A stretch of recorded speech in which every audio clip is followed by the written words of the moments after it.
ladies and gentlemen, grab your ledger wallets and put on your Elon Musk shoes. Get ready with those diamond hands because we are about to start the war on NFTs.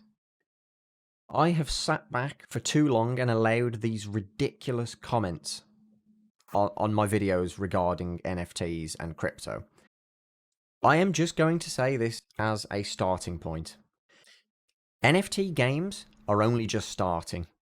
I'm going to ask you to either like this video or bookmark it, and regardless on what your opinion is on what I'm about to say, come back in a year's time and tell me I was wrong. Because NFTs are the gift cards of gaming. I'm going to give a real quick rundown on what they are. I'm going to give you the bare minimum explanation of NFTs so that you can understand what's about to be said in this video. If you want a full, deep description, I recommend you go and take a look elsewhere because, boy, it's a minefield of information out there.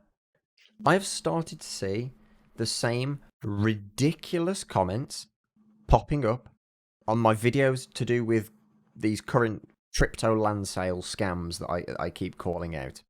And one person commented on my video. This was on my Ember Sword video from last week. It went something like this.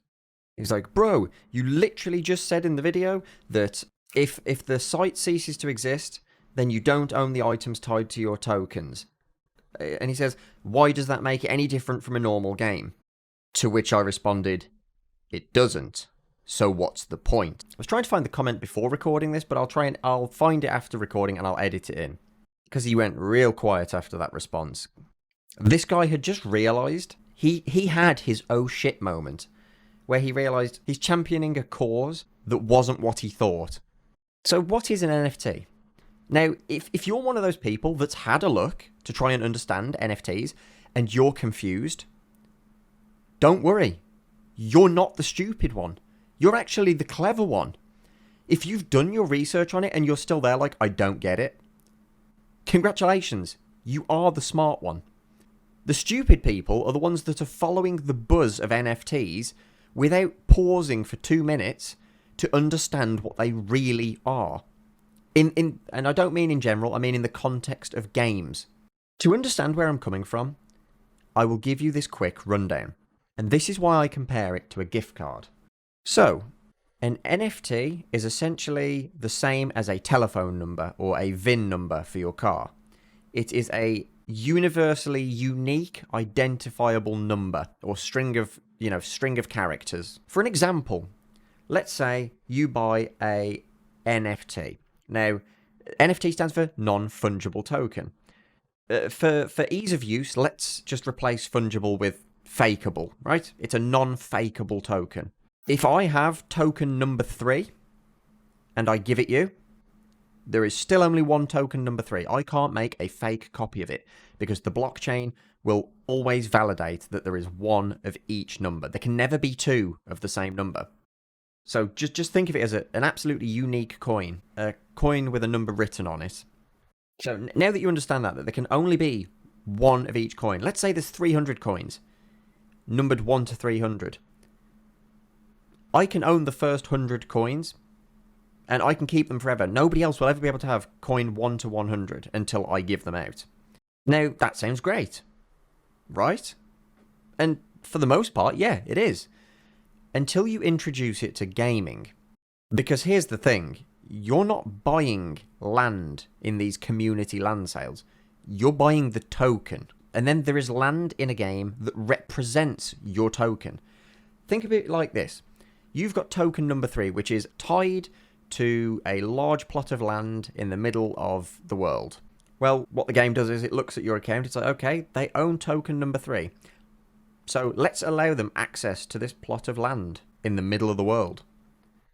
Let's project it onto their screen. Well, that's great. You can sell the token and then someone else can own that land and project onto their screen. But here's the issue. If Ember Sword, and we'll use Ember Sword as an example because it's the most recent one. If Ember Sword's website shuts down, where's your house? You've still got your token, but do you know what? You might have bought it for $1,000. You certainly can't sell it for $1,000 now because The thing that was tied to it doesn't exist. And this is why I call it the gift card of gaming. Is it starting to make sense? If I go and buy a gift card from Argos for £50 and Argos shuts down tomorrow, well, I can go to them and I can just like rub this gift card up against the closed doors of their shop, but I can't get money back because that card isn't money. You've got it programmed into your brain that this piece of plastic in your hand, this piece of paper or cardboard in your hand, it is £50. But it's not. You bought a gift card. That gift card has no intrinsic value unless the store honour it. Are you seeing the comparison? If I now go to sell this £50 gift card for Argos to someone else, they're going to look at me and laugh because they know that they can't do anything with it. So what's the point? What's the reason for this? That's like me selling a World of Warcraft account if World of Warcraft had closed down. Yeah, I can do it. I can sell someone the credentials to my World of Warcraft account, but they can't do anything on it, so what's the point? And some of you are probably sat there thinking, yeah, that's what I thought, that's what I didn't get. Congratulations. This shows that you have some level of intelligence. Because the people that are buying NFTs genuinely seem to think that it gives them some sort of, consumer invincibility. Like, I own the things that I have bought. No, you don't. You bought a token that represents something in a game that can cease to exist. Therefore, cease to exist as a representation. And at this point, you're probably thinking, well, then why use NFTs if it doesn't solve any of the problems that it claimed to have solved? Well, that's it. It doesn't. There's no need to use NFTs. The only reason these things use NFTs is for liability reasons. Let's say Blizzard did something similar, not using NFTs. You can straight up buy in World of Warcraft a plot of land. Now imagine that they decide that that's a terrible idea and they close it down. Well, they have to refund all that money because you bought a piece of in-game land and you now don't own it. You now don't have access to it. So naturally you're going to get a refund. Well, what happens if Embersword shuts down?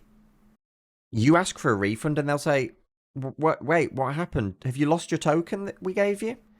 And then you'll be there holding out your little bowl in your hand with just a little token rattling around in it like, no, sir, I still have it. It's here. And they'll be like, so what's the problem? And there is no problem. You bought a token. You still have that token. You just don't have the value that you assigned to it because it's no longer represented by anything. That token is not being resolved or represented in any way. They're not using NFTs to better their game or to give you guys the ability to avoid being shafted by the company themselves. They're using NFTs to shift responsibility to you or to just sidestep responsibility. And it works. Now that you've heard what I have to say, you're probably thinking, so what's the point in the community land sale? It's not a community land sale. It's an ICO. It's an initial coin offering. Do you know why they're not calling it an initial coin offering? Because they are massively frowned upon. And in some countries, even illegal. These sites can call it one thing, but it's something else. An initial coin offering is where a cryptocurrency basically sells off their pre-mined tokens. This is the exact same thing for NFTs. Ladies and gents, this is a much shorter video than usual, but this is because we are doing a 24-hour charity live stream for Child's Play. Child's Play is a fantastic charity that is raising money to get children in hospitals, game consoles, and games. This is for children that are going to be spending a great portion of their life in hospital. Now I can tell you, as somebody who's spent 2.5 days in hospital at one point, I was bored out of my mind. So I can only imagine how awful it feels to be stuck in there long term. So if you guys are watching this live, the charity stream will be starting right now. Even if you're not coming over to help with the donation and the fundraising, come over for moral support. I'm probably going to need it.